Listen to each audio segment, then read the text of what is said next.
اسی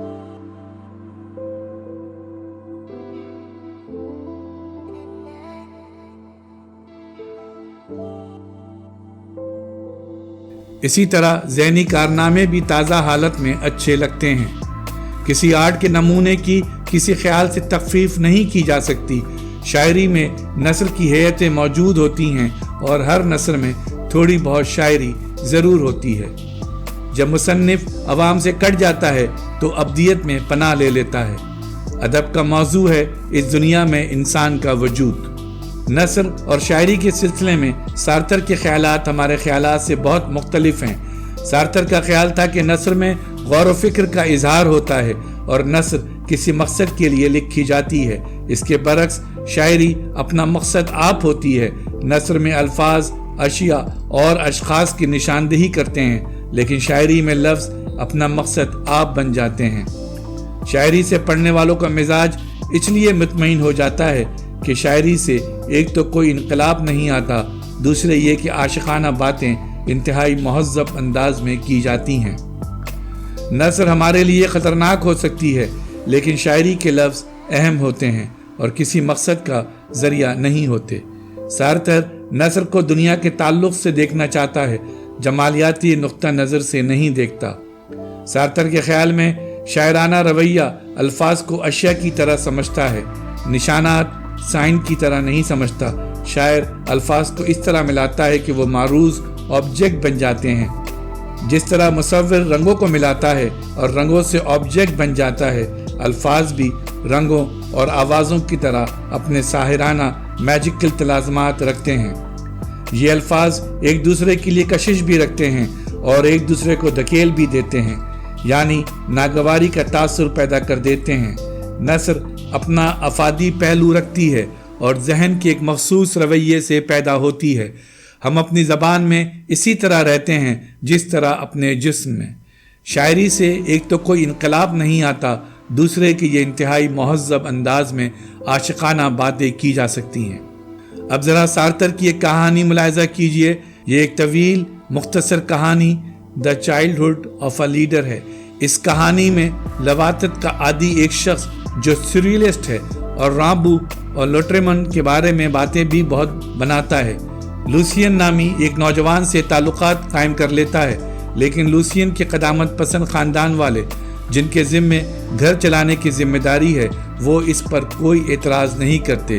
اس طرح بوہیمین زندگی ان کے نقطۂ نظر سے خطرناک نہیں ہوتی اور ایک لمحہ گزرا سے زیادہ اہمیت نہیں رکھتی۔ اس بورژوا خاندان کی زندگی مروجہ عقائد کے مطابق تھی، اس کے باوجود ہم آہنگ تھی۔ چنانچہ نوجوان لوسین میں قدروں کے سلسلے میں ایک گہری بے یقینی پیدا ہو جاتی ہے۔ وہ خالی ہونے کے شدید احساس کا بیمار ہے، اپنی مردانگی کی دریافت کے لیے آخری کوششیں بھی کرتا ہے۔ یہودیوں کے خلاف شدید رویہ اختیار کر لیتا ہے۔ اسی طرح دائیں بازو کی شدید نصب العینیت چووینزم کے خلاف ہو جاتا ہے، یہاں تک کہ وہ کہانی کے آخری پیراگراف میں ایک آئینے میں اپنے آپ کو گھور گھور کر دیکھتا ہے اور آخر کار طے کرتا ہے کہ وہ مونچھیں رکھ لے گا۔ تحریر کے آغاز میں مصنف کو یہ دھوکہ ہوتا ہے کہ اب وہ تاریخ سے آزاد ہو گیا ہے۔ اسے یقیناً اپنے فکر اور اپنی تخلیقات کے باعث معاشرے کے دباؤ سے کچھ نجات مل جاتی ہے۔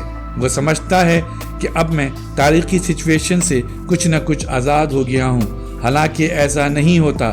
اس مصنف کو اپنی تمام بورژوا دوستوں پر فوقیت حاصل ہو جاتی ہے، کیونکہ یہ لوگ اپنے عہد میں بند ہوتے ہیں اور مصنف سمجھتا ہے کہ وہ آفاقی ہو گیا ہے، اور لازمانی اور ظاہر ہے کہ یہ نجات اسے صرف اپنی چند تخلیقات سے حاصل ہو جاتی ہے۔ ہمارا شاعر بھی تاریخ سے آزاد ہو کر شعر تخلیق کرتا ہے اور پھر اپنے قاری سے بھی یہ توقع رکھتا ہے کہ شاعر کی اس آفاقیت میں قاری بھی شریک ہو جائے گا۔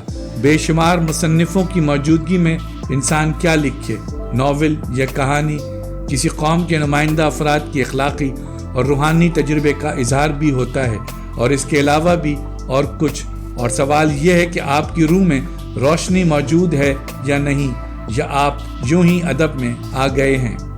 ادب کا قاری آفاقی انسان نہیں ہوتا، صرف ہمارا ہم اثر ہوتا ہے، یعنی ہم صرف ہم اثروں کے لیے لکھتے ہیں اور ہم سے پہلے جن لوگوں نے ادب تخلیق کیا ہے انہوں نے بھی اپنے ہم عصروں کے لیے ادب تخلیق کیا تھا۔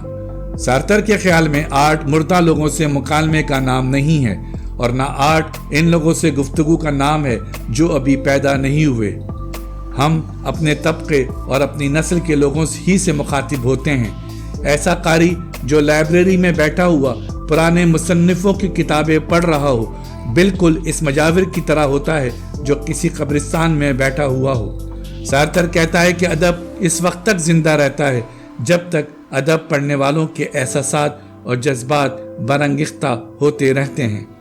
سارتر میراتھن کے ہر کارے کی مثال دیتا ہے جو فتح کی خبر دینے کے لیے دوڑتا ہوا ایتھنز جا رہا تھا، مگر ایتھنز پہنچنے سے تھوڑی دیر پہلے ہی مر چکا تھا اور مردہ حالت میں دوڑ رہا تھا، اور اسی حالت میں ایتھنز میں اس سرکارے نے فتح کا اعلان کیا۔ سارتر کہتا ہے کہ عظیم ادب مر جانے کے بعد بھی زندہ ادب کی طرح دوڑتا رہتا ہے اور فتح کا اعلان کرتا ہے۔ ادب اپنے عہد کا مظہر ہوتا ہے اور اپنی تاریخ میں موجود ہوتا ہے۔ ادب تاریخ سے بلند نہیں ہو سکتا، لکھنے والا تاریخ سے بھاگ کر ابدیت میں پناہ لینا چاہتا ہے۔ اگر امریکی معاشرے میں نیگرو مصنف ہے تو وہ کالوں پر گوروں کے ظلم کے سوا کیا دکھائے گا؟ وہ یہی بتائے گا کہ امریکی معاشرے میں کس طرح نیگرو اجنبیت کا شکار ہیں۔ نیگرو گوروں کو صرف کالوں کی آنکھ سے دیکھ سکتا ہے، یعنی وہ امریکی کلچر کا تجربہ ایک غیر آدمی کی حیثیت سے کرے گا۔ ظاہر ہے کہ ایسے نیگرو مصنف کا قاری کون ہو سکتا ہے؟ نیگرو ہی ہو سکتا ہے، آفاقی انسان نہیں ہو سکتا۔ ادب معاشرے کی داخلیت کا دوسرا نام ہے۔ ادب کنایاتی ہوتا ہے، اشاروں اور حوالوں میں ہوتا ہے، اسی لیے ایک عہد کے لوگ ایک دوسرے کی بات ہلکے سے اشارے سے بھی سمجھ جاتے ہیں۔ تاریخ میں رہتے ہوئے کتاب مصنف اور قاری کے درمیان رابطہ قائم کرتی ہے۔ آزادی کا مطلب تجریدی نہیں بلکہ تاریخ میں رہتے ہوئے آزادی کا شعور ہے۔ قاری مصنف دونوں کی آزادی ایک ہی دنیا میں رہتے ہوئے ایک دوسرے کو متاثر کرتی ہے۔ لکھنے والا جب اپنے موضوع کے لیے زندگی کا ایک پہلو منتخب کر لیتا ہے تو دراصل وہ اپنے قاری کا انتخاب بھی کر لیتا ہے۔ سارتر کہتا ہے کہ ہمارے عہد میں دو ہی قسم کے ادب ہیں، ایک وہ جسے بہت لوگ پڑھتے ہیں، یعنی جو پڑھنے کے لائق نہیں ہوتا۔ ادب اپنے جوہر میں معاشرے کی وہ داخلیت ہے جو دائمی طور پر منقلب ہوتی رہتی ہے۔ شاعر معنی کو موسیقی میں نہیں ڈالتا اور نہ مصور معنی کی تصویر کھینچتا ہے۔ ایسی صورتحال میں شاعری، مصوری اور موسیقی سے یہ مطالبہ نہیں کیا جا سکتا کہ وہ کسی نظریے کے مطابق ہو یا کسی نظریے سے وابستہ ہو۔ شاعر زبان کی انفرادیت میں رہ کر لفظوں کو ان کی انفرادیت سے نجات دلانا چاہتا ہے۔ کوئی مصنف تاریخ سے باہر چھلانگ نہیں لگا سکتا۔